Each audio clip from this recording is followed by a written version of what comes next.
Apex Legends has quickly become my go-to game since it came out, and I'm sure it has for many others too. But never in a million years would I have ever expected me to be here telling you that today. When rumors were flying around saying that Respawn Entertainment's next game was going to be a free-to-play battle royale that took place in the Titanfall universe, minus the two defining features that game is known for, and that it was also going to land the same month as EA's other big game Anthem with no prior promotion, I thought this game was dead on arrival. Honestly, I didn't have any expectations for it. Respawn Entertainment has proven themselves to be very capable developers. Despite both of their entries in the Titanfall series never gaining the popularity or momentum of Call of Duty or Battlefield, they still both managed to capture the hearts of critics everywhere. Both games were loved and reviewed well, the second even improving on the first in every way possible. So much so that Titanfall 2's campaign was constantly compared to Half-Life 2 in terms of level design and mechanics. And if you haven't played that game, go do yourself a favor and play that campaign. It's astounding and you should definitely give it a shot. It's also easy to see that their skill in level design transferred over to Apex Legends. By far, it has to be the best map in any battle royale so far. Nothing feels like it was just put in place to expand the map size, and all of it seems to stand out wonderfully. I could really go on about just how excellent this map is, but we have a lot more to go through here, and another thing that makes this game stand out more and more that was brought over from the DNA of Titanfall was definitely the gameplay. If there's one thing that Titanfall always managed to achieve, it was the smooth and excellent gameplay, and I'm happy to say that it's still here in Apex Legends.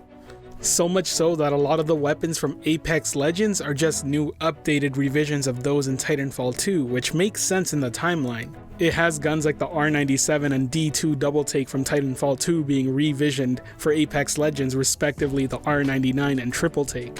It really is a cool way to keep that world building going, and as a fan of both Titanfalls, the guns were instantly recognizable.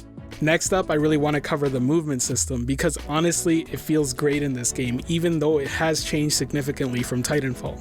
Running around feels as fluid as it ever has. Being able to take a zipline is as enjoyable as it's always been. Being able to scale a wall easily lets you get the advantage on an enemy too. The movement system really complements the map size as well. It doesn't feel like you're aimlessly running around forever to get to the next location. I must say that the pacing feels the best out of all the battle royales right now. It's not too fast or too slow. And honestly speaking, I could say the same about the gunplay as well. Getting into a firefight feels fun and fluid. It doesn't feel like someone can get the jump on you and eliminate you without you having a chance to fight back. When I lose a firefight, it doesn't feel like I've been cheated out of a life. It doesn't feel like I didn't have time to react to it. It feels fair. Just like when I win one, it feels like I've accomplished it and I've earned that win. The work that Respawn put in to make sure that this game is paced properly is astounding to me. I mean, I've played Blackout and PUBG, but it's never felt good to be shot from far away and instantly killed without even being able to turn around. It's never been fun trying to loot a place and then aimlessly walk and take forever to get to the next location on the map. With all that said though, we're barely scratching the surface of what makes Apex Legends such a great game. Everything that I've talked about so far is something that Respawn Entertainment has always accomplished in their games. They have always been responsible for making solid level design, gameplay, guns, movement, and everything else we've covered. Let's talk about some of the new stuff that they've introduced, starting off with the respawn mechanic. Having that respawn mechanic applied so perfectly into the game really adds so much to the player experience. No matter whether you're a player trying to recover the tags, the player waiting to be revived, or a spectator watching another play.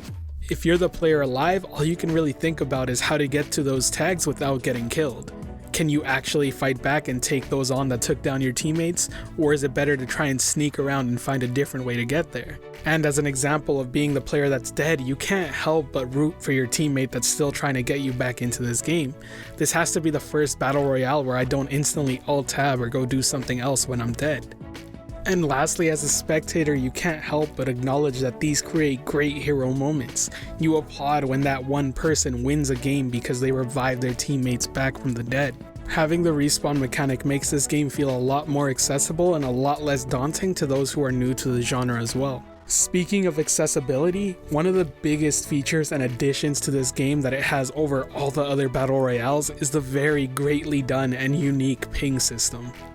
In fact, it's so well implemented that at times it works better than using voice comms. I've already won many games with complete strangers without using voice at all. Each character in Apex Legends voice lines are clear, easy to understand, and straight to the point.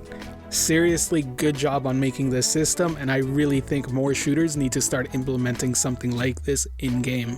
The last thing I want to cover here is the legends themselves. Each character feels unique, has their own personality, and are likable in their own ways. While I wouldn't put them on the same level as the characters of Overwatch, it certainly is a step in the right direction, and I really can't wait to see where they go from here.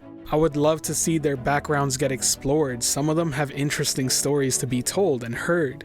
For example, I'd love to know more about the voices Wraith hears in her head. What were these experiments for that they were testing on her? Or whatever happened to Mirage's brothers? Will we see them come back as playable characters in the future? Possibly. Either way, there's a lot of world building to be done here, and I really hope Respawn goes all out on it. Thankfully, it's not just the characters themselves that are unique, but also the abilities they were given. Some of them being unique like Wraith's ability to open up portals, others being great combinations such as Bloodhound's ultimate to see through the cloud of smoke that Bangalore can set. I'm really excited to see what they come up with next, because if there's one thing Titanfall 2 taught me is that Respawn Entertainment does an excellent job of brainstorming new mechanics for a game. To conclude this video, I just need to state how solid this game is. It's frankly an amazing experience and one that came out of nowhere, which was, by the way, the most genius move they could have made. Making this game stealth drop the same day of the announcement was the best play they could have made for this game. This game would have been sure to have received a lot of hate and criticism based on the Titanfall community alone. Even me, myself, was hating on this game when I read the rumors that they were making it a free-to-play battle royale and taking away the Titans and the parkour out of it. It really does make me happy to know that EA and Respawn agreed on making this happen on the same day of its announcement. I'm sure a lot of discussions went on before agreeing on it, but it was the smartest play you could have ever done. It definitely shut up a lot of haters and criticizers like myself. I had no reason to think that this game was going to be as good as it is, but that's my mistake for doubting Respawn Entertainment from the get-go. They've yet again proven that they are one of the best developers in the shooter genre. Frankly speaking, I'm happy to see that they're getting all the attention they've always deserved. I always felt a lot of people slept on Titanfall and never gave it the shot it deserved, but I'm happy to see that Apex Legends won't be going down that path. The last thing I want to say is a congratulations to Respawn Entertainment. You have made a great game here, and one that shut up a lot of criticizers. What you've accomplished with Apex Legends deserves to be recognized as the definitive Battle Royale experience so far. Whether you agree or disagree with me, be sure to let me know in the comment section below and tell me why. I'm very open to discussion and I look forward to your opinions. I know this video is a little different than the VR stuff I usually do, but I did want to cover this game as I have been playing it a lot lately, and I do think it deserves its recognition. If you enjoyed the video, be sure to check out my channel. If you like my content, hit the subscribe button and the notification bell below. Feel free to leave a comment and a like. Have a great day, and peace.